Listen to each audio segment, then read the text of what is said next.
Tamil Moli Seethigal. Russia-Ukraine போர் முக்கிய நிகழ்வுகளின் பட்டியல். நாள் 1218. ரஷ்ய வான் பாதுகாப்பு பிரிவுகள் மாஸ்கோவை இலக்காகக் கொண்ட 2 ட்ரோன்களை அழித்தன என்று நகர மேயர் செர்ஜி சோபியானின் கூறினார். அச்சுறுத்தலுக்கு பதிலளிக்கும் விதமாக மாஸ்கோவின் வுனுகோவோ சர்வதேச விமான நிலையம் புறப்பாடு மற்றும் வருகையை நிறுத்தி வைத்ததாக விமான கண்காணிப்பு அமைப்பான ரோசாவியாச்சியாவை மேற்கோள் காட்டி செய்தி நிறுவனங்கள் தெரிவித்தன. வோல்கா நதியை ஒட்டியுள்ள விமான நிலையங்களிலும் சிறிது காலத்திற்கு கட்டுப்பாடுகள் விதிக்கப்பட்டன. உக்ரைனின் எல்லையை ஒட்டியுள்ள ரஷ்ய பிராந்தியமான வோரோனெஷின் ஆளுநர் நாள் முழுவதும் 40க்கும் மேற்பட்ட உக்ரைன் ட்ரோன்கள் அழிக்கப்பட்டதாக தெரிவித்தார். ரஷ்யாவின் பிரையன்ஸ் பிராந்தியத்திலும் எல்லையில் 7 ட்ரோன்கள் அழிக்கப்பட்டதாக பிராந்திய ஆளுநர் கூறினார். ரஷ்ய பாதுகாப்பு அமைச்சகம் மாலையில் முன்னதாக வெளியிட்ட அறிக்கையில் மத்திய மற்றும் தெற்கு ரஷ்யா முழுவதும் பரவியுள்ள பல பிராந்தியங்களில் 3 மணி நேர காலப்பகுதியில் 18 ட்ரோன்கள் அழிக்கப்பட்டதாக அறிவித்தது. உக்ரைனின் கிழக்கு டொனெட்ஸ்க் பகுதியில் உள்ள யால்டாவின் குடியேற்றத்தை ரஷ்ய படைகள் தங்கள் கட்டுப்பாட்டில் கொண்டு வந்துள்ளதாக மாஸ்கோவில் உள்ள பாதுகாப்பு அமைச்சகத்தை மேற்கோள் காட்டி ரஷ்யாவின் அரசு நடத்தும் ரியா செய்தி நிறுவனம் தெரிவித்துள்ளது. அரசியல் மற்றும் ராஜதந்திரம். நேட்டோ நட்பு நாடுகள் 2035ஆம் ஆண்டுக்குள் தங்கள் வருடாந்திர பாதுகாப்பு செலவினங்களை மொத்த உள்நாட்டு உற்பத்தியில் ஜிடிபி மொத்தம் 5% அதிகரிப்பதாக உறுதியளித்துள்ளன. ரஷ்யாவின் இராணுவ அச்சுறுத்தலுக்கு மத்தியில் அட்லாண்டிக் கடல் கடந்த இராணுவ குழுவும் கூட்டு பாதுகாப்பிற்கான அதன் உறுதிப்பாட்டை மீண்டும் உறுதிப்படுத்தியது. ஒருவர் மீதான தாக்குதல் அனைவரின் மீதான தாக்குதல் என்று கூறியது. அதிகரித்து வரும் ரஷ்ய தாக்குதல்களுக்கு எதிராக உக்ரைனை பாதுகாக்க தேவையான கூடுதல் பேட்ரியாட் ஏவுகணைகளை வழங்குவது குறித்து பரிசீலிப்பதாக அமெரிக்க ஜனாதிபதி டொனால்ட் ட்ரம்ப் கூறினார். மேலும் ரஷ்ய ஜனாதிபதி விளாடிமிர் புடின் உண்மையில் அந்த போரை முடிவுக்கு கொண்டு வர வேண்டும் என்றும் கூறினார். போரை முடிவுக்கு கொண்டு வருவது குறித்து புடினிடம் விரைவில் பேசுவதாகவும் ட்ரம்ப் கூறினார். உக்ரைனுக்கு அப்பால் புடினுக்கு பிராந்திய லட்சியங்கள் இருப்பது சாத்தியம் என்றும் அவர் செய்தியாளர்களிடம் கூறினார். நேட்டோ உச்சிமாநாட்டின் ஓரத்தில் நடந்த சந்திப்பின் போது ட்ரம்புடன் ட்ரோன்களின் கூட்டு உற்பத்தி குறித்து விவாதித்ததாக உக்ரைன் ஜனாதிபதி வோலோடிமிர் ஜெலென்ஸ்கி கூறினார். உக்ரைனுக்கு எதிரான ஆக்கிரமிப்பு குற்றத்திற்காக மூத்த ரஷ்ய அதிகாரிகளை நீதியின் முன் நிறுத்தும் நோக்கில் ஒரு சிறப்பு நீதிமன்றத்தை அமைப்பதற்கான அடிப்படையை உருவாக்கும் ஒப்பந்தத்தில் உக்ரைனும் ஐரோப்பிய கவுன்சில் மனித உரிமைகள் அமைப்பும் கையெழுத்திட்டுள்ளன. இந்த விஷயத்தில் ஜெலென்ஸ்கி மற்றும் ஐரோப்பிய கவுன்சில் பொதுச் செயலாளர் அலைன் பெர்ச்செத் ஆகியோர் ஸ்ட்ராஸ்பெர்க்கில் உள்ள கவுன்சிலின் தலைமையகத்தில் ஒரு ஒப்பந்தத்தில் கையெழுத்திட்டனர். ஸ்ட்ராஸ்பெர்க்கில் ஒப்பந்தம் கையெழுத்தானதைத் தொடர்ந்து ரஷ்ய ஜனாதிபதி புடின் உட்பட ஒவ்வொரு ரஷ்ய போர்க்குற்றவாளியும் நீதியை எதிர்கொள்வதை உறுதி செய்வதற்கு வலுவான அரசியல் மற்றும் சட்ட தைரியம் தேவை என்று ஜெலென்ஸ்கி கூறினார்.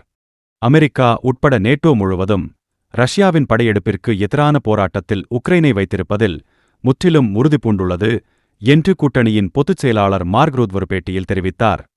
சர்வதேச குற்றவியல் நீதிமன்றம் தனக்கு எதிராக பிறப்பித்த கைது வாரண்ட் நிலுவையில் உள்ளதால் அடுத்த வாரம் பிரேசிலில் நடைபெறும் பிரிக்ஸ் உச்சிமாநாட்டிற்கு புடின் பயணம் செய்ய மாட்டார் என்று கிரெம்ளின் வெளியுறவுக் கொள்கை உதவியாளர் யூரி உஷாகோவ் கூறினார். ஐரோப்பிய ஒன்றியம் ரஷ்யாவின் எதிரியாக உருவெடுத்து அதன் பாதுகாப்புக்கு நேரடி அச்சுறுத்தலை ஏற்படுத்தியதாகவும் மாஸ்கோ இப்போது உக்ரைன் வர்த்தக மற்றும் அரசியல் கூட்டணியில் இணைவதை எதிர்த்ததாகவும் முன்னாள் ரஷ்ய ஜனாதிபதி டிமிட்ரி மெட்வெடேவ் கூறினார். உக்ரைன் மோதலில் அமெரிக்காவின் பங்காளியாக இருப்பதன் முக்கியத்துவத்தை ஜெர்மன் பாதுகாப்பு அமைச்சர் போரிஸ் பிஸ்டோரியஸ் வலியுறுத்தினார். மேலும் வாஷிங்டன் ஆர்வத்தை இழப்பதைத் தடுக்க நட்பு நாடுகள் செயல்பட்டு வருவதாக ஏஆர்டி ஒளிபரப்பாளருக்கு கருத்து தெரிவித்தார்.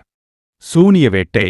நெதன்யாகுவின் ஊழல் விசாரணையை ரத்து செய்ய ட்ரம்ப் அழைப்பு விடுக்கிறார். பிரதமர் பெஞ்சமின் நெதன்யாகுவின் ஊழல் விசாரணையை ரத்து செய்ய வேண்டும் அல்லது அவருக்கு மன்னிப்பு வழங்க வேண்டும் என்று அமெரிக்க ஜனாதிபதி டொனால்ட் ட்ரம்ப் இஸ்ரேலுக்கு அழைப்பு விடுத்துள்ளார். இஸ்ரேலிய தலைவருக்கு எதிரான வழக்கை சூனிய வேட்டை என்று விவரித்தார்.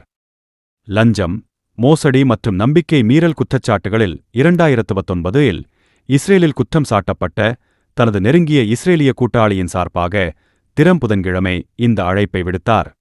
நெதன்யாகுவின் விசாரணை 2020இல் தொடங்கியது மற்றும் 3 கிரிமினல் வழக்குகளை உள்ளடக்கியது. அவர் குற்றச்சாட்டுகளை மறுத்து குற்றமற்றவர் என்று ஒப்புக்கொண்டார்.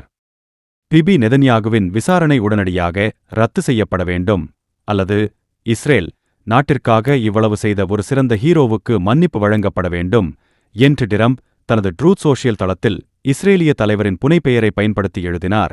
மேலும் நெதன்யாகு திங்கட்கிழமை நீதிமன்றத்தில் ஆஜராக வேண்டும் என்பதை அறிந்ததாகவும் கூறினார். இவ்வளவு கொடுத்த ஒரு மனிதருக்கு இது போன்ற ஒரு சூனிய வேட்டையை என்னால் நினைத்துப் பார்க்க முடியாது என்று டிரம்ப் மேலும் கூறினார். ஜூன் 3 அன்று டெல் அவிவ் நீதிமன்றத்தில் நடைபெற்றது. இது முடிவடைய ஒரு வருடம் ஆகும் என்று எதிர்பார்க்கப்பட்டது. இஸ்ரேலிய ஜனாதிபதி ஐசக் ஹெர்சாக் நெதன்யாகுவை மன்னிக்க அதிகாரம் கொண்டுள்ளார். ஆனால் மன்னிப்பு தற்போது மேசையில் இல்லை என்று இஸ்ரேலிய ஊடகங்கள் கூறியதாக மேற்கோள் காட்டப்பட்டுள்ளன. அத்தகைய கோரிக்கை எதுவும் செய்யப்படவில்லை என்றும் ஹெர்சாக் கூறினார். அறிக்கைகளின்படி டிரம்ப் தனது பதிவில் மேலும் கூறினார், இஸ்ரேலை காப்பாற்றியது அமெரிக்காதான்.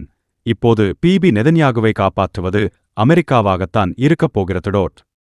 நெதன்யாகுவின் ஊழல் விசாரணையை தடுக்க டிரம்ப் அல்லது அமெரிக்க அரசாங்கம் என்ன செய்ய முடியும் என்பது தெளிவாக தெரியவில்லை. ஈரான் மீதான இஸ்ரேலின் போர் நிறுத்தத்திற்கு பிந்தைய தாக்குதல்கள் தொடர்பாக செவ்வாயன்று இஸ்ரேலிய தலைவருக்கு எதிராக அவர் வெளியிட்ட அரிதான பொது கண்டனத்துடன் நெதன்யாகுவுக்கு ஆதரவான டிரம்பின் வார்த்தைகள் வேறுபடுகின்றன. இஸ்ரேல், நாங்கள் ஒப்பந்தம் செய்தவுடன் அவர்கள் வெளியே வந்து ஏராளமான குண்டுகளை வீசினர். இது போன்ற குண்டுகளை நான் இதற்கு முன்பு பார்த்ததில்லை. நாங்கள் பார்த்த மிகப்பெரிய குண்டு. இஸ்ரேலுடன் நான் மகிழ்ச்சியடையவில்லை என்று டிரம்ப் அப்போது செய்தியாளர்களிடம் கூறினார். ஈரானும் இஸ்ரேலும் இவ்வளவு காலமாகவும் கடுமையாகவும் சண்டையிட்டு வருகின்றன. அவர்கள் என்ன செய்கிறார்கள் என்று அவர்களுக்கு தெரியாது என்று அவர் மேலும் கூறினார்.